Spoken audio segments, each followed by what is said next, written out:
show right now.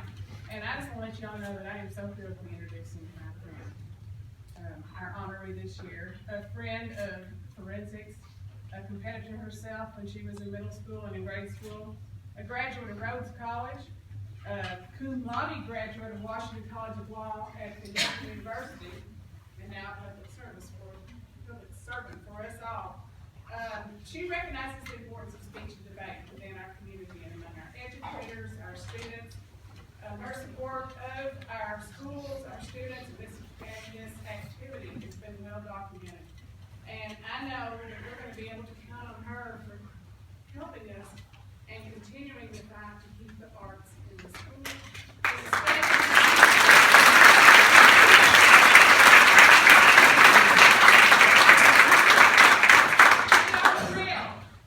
That she has chosen to spend this afternoon with us. And I want you to take this opportunity right now. Please join me in welcoming our honoree, our Kentucky National Speech and Debate Association Communicator of the Year, our Secretary of State, Ms. Alison Lundergan Grimes.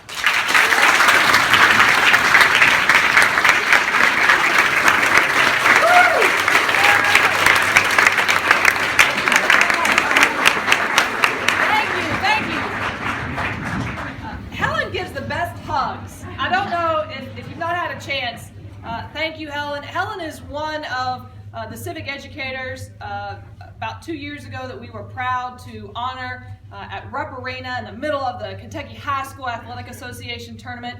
And she has continued to inspire and advocate on behalf of youth all across the Commonwealth. It's my privilege to be here today. I know that President Meadows has some exciting results that you all cannot wait to hear. Isn't that right, Steve? That's right. So I am going to know where my place is, and that's to be brief, because you want to know where these awards are going, and most importantly, who's going on to Birmingham, Alabama.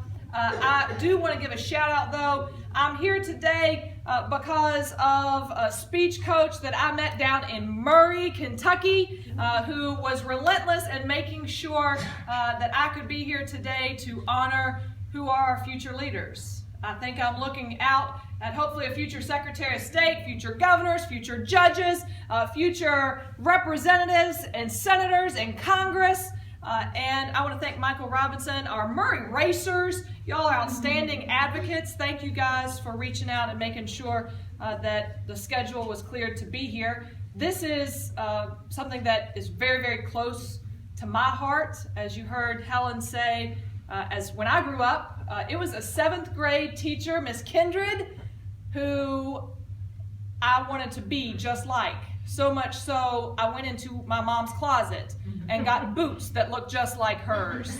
I got a long skirt and a flannel top, and she always wore a turtleneck underneath her shirt, so I wore a turtleneck, literally a little obsessive. My speech coach, Miss Kindred, she had a voice that I can still remember to this day. It was raspy, it was intriguing. Everything she said, you just wanted to listen to. You just couldn't get enough of it. And when it came to picking out the category that I thought I might be best at, it was declamation. And, you know, I got to pick the piece at that time that I thought I would be best at. I tried to pick a piece that I thought might be shortest for me to memorize. She said, no, that's not going to work. She then pulled out Martin Luther King, just amazing sermons that he had given, speeches that he had given. I'll tell you, they were all a little bit longer than any I had personally picked out. It was his Nobel Prize acceptance speech that to this day, I believe has led me where I am in life. And each of you, the categories that you have chosen, the pieces that you have delivered, I know with passion over the course of these past 2 days. They no doubt will live with you the same way I think back about delivering Martin Luther King's Nobel Prize acceptance speech as he was in Oslo, Norway. It was a speech that spoke to me because he was accepting an award on behalf of a journey that hadn't really reached the pinnacle, the essence of what he was striving for. The story recounted the struggles but ultimately ended with hope, knowing that faith can give us the courage we need to face the uncertainties that are ahead. It will give tired feet new strength as we march forward.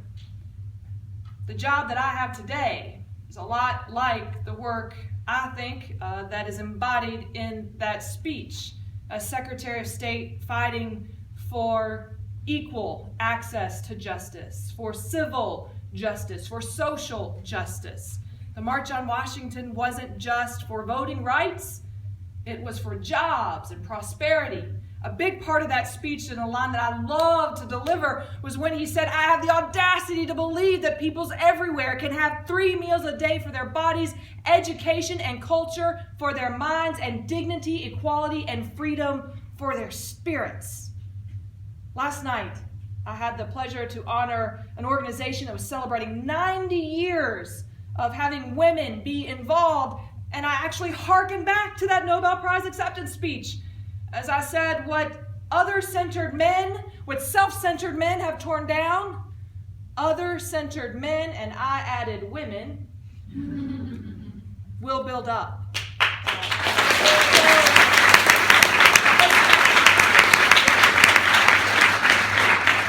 What's best about this auditorium is that we have the best of Kentucky represented.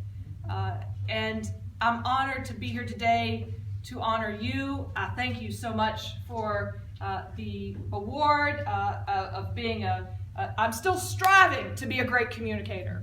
I don't think you never, I hope, reach your pinnacle. I'm still striving to make sure we get that message across, that every person's voice, passion is needed now more than ever. From our grandmamas down to our grandbabies, you are the folks that will build the brighter future, not just for your respective counties, not just for this state, but for our nation. I congratulate you on having the courage to step up and to be a part of a team. That's a big deal. It's a big deal when there's a lot going on, whether you're, as when I started out, in middle school or in high school. It's an even bigger deal to pick the category or categories that you're going to compete in, to show up here and give it your all. It's kind of like putting your name on a ballot. It's very scary, but in the end, that courage, that adrenaline, the friendship, the support, I know that you've got folks that are around you that have brought you to where you are here today. And I hope you continue to channel that. I hope you continue to hearken back and reference to the experience that you've had here today, to the many memories that you have built with your team members. It's what has led me where I am today, and I hope it's what will continue to lead me on the journey and the chapters of my life that have yet to be written. I congratulate in advance the winners for today that are going on to Birmingham, Alabama. That's a big deal. And you're going to need to raise some money to get there, aren't you? I'll be there to help every step of the way, but regardless of whether you're getting one of these trophies up here today or not, to me, you're already a success story. You're already the exception to the rule here in the state of Kentucky, and you're already the folks that I'm looking to hopefully fill the Secretary of State's chair when I'm out of there in 3 years. Folks, congratulations to each and every one of you. On behalf of the Commonwealth of Kentucky, as your Secretary of State, I hope each of you know as you're leaving here today, you're getting a little bit more of a hefty title. It's one I'm pleased to bestow on each and every one of you. Our judges that are here, I know we've got many folks, especially retired folks, that were pulled back into today to judge. All of our competitors and the executive board, the association, I'm pleased to announce you are all Commonwealth of Kentucky ambassadors. So congratulations to each and every one of you, and I look forward to what the future has in store for each and every one of you. We're seeing the best of the best right now, whether it's the NCAA tournament, the Kentucky High School Athletic Association tournament, or our Kentucky chapter of our Speech and Debate Association. It's the best of the best going up against each other, and the eyes of the Commonwealth are going to be watching as you move on to Birmingham, Alabama. Congratulations. Thank you.